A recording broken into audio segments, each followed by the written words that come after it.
Bien, les gens qui me suivent sur ma chaîne depuis les dernières semaines ont dû certainement remarquer que j'avais eu quelques petits problèmes de son à cause d'un micro forcément qui n'était pas celui que j'avais prévu à la base.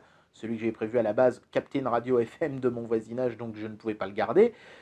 Et forcément, quand on n'a pas le matos qu'on avait prévu à la base, ben on a tout un tas de problèmes. Je me suis aperçu que la qualité était très nettement meilleure en éloignant le micro de mon col. Je pense qu'il capture trop de basses fréquences et que du coup, quand on l'approche de notre gorge, il chope trop de vibrations et c'est ça qui étouffe le son. Bon, je m'en suis à peu près sorti. Évidemment, la qualité sonore n'est pas aussi bonne que j'aurais pu l'espérer au départ, mais je m'en suis quand même pas trop mal sorti. Au début, j'avais un micro à 250 € et ensuite, je suis passé à 150 €. Donc, j'ai forcément perdu en qualité au passage. Mais que se serait-il passé si j'avais choisi un micro à 35 €? C'est un micro-cravate à 35 balles, là-dedans, dans cette boîte, devant vous. À l'intérieur, on trouve un petit peu de doc, la notice, le manuel, qui est en couleur, qui est bien fait. Donc ça, c'est plutôt rassurant. Pour 35 balles, je ne m'attendais pas forcément à avoir une notice d'aussi bonne qualité.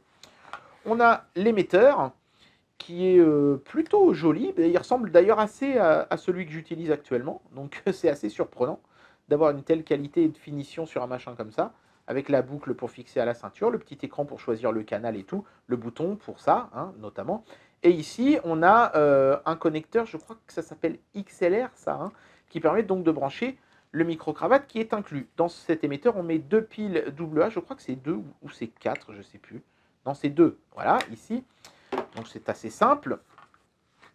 Le micro, il est bien sûr fourni, heureusement, parce que c'est pas forcément quelque chose qui court les rues, le XLR, surtout que ça c'est du mini XLR, c'est pas du full size. Voilà, la qualité a l'air d'y être, avec le clip qui ressemble beaucoup d'ailleurs, encore une fois, à celui que j'utilise actuellement. Et le récepteur qui va venir se clipser à la caméra, voilà, qui lui fait très cheap. Autant l'émetteur faisait assez élégant, assez chouette, autant le récepteur c'est vraiment un gros machin moche.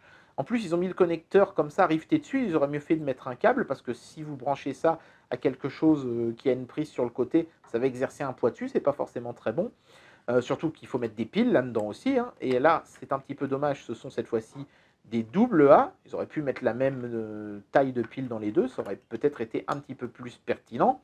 On l'allume ici. Tac. Voilà. Hop. Et ici, il y a une antenne pour le côté récepteur. Voilà, donc ce que je vais faire, je vais enregistrer un petit bout de son avec ce micro et vous allez voir ce que ça donne. Ouais, mais voilà ce que donne le rendu de ce micro. C'est pas si mal que ça, franchement. Je m'attendais à pire, à vrai dire.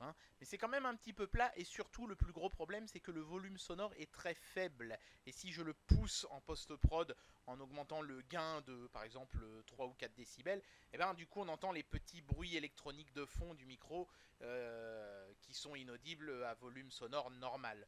Donc, j'ai envie de dire que ce genre de micro, ça ira pour faire l'animation d'une soirée, par exemple, pour pouvoir vous déplacer dans une pièce tout en restant audible. Mais pour faire des montages vidéo ou des choses comme ça un petit peu plus pro, ça reste un petit peu trop juste quand même. Et voilà ce que ça donne. Donc vous voyez qu'il n'est pas si mal le son dans mes vidéos finalement. C'est tout pour aujourd'hui.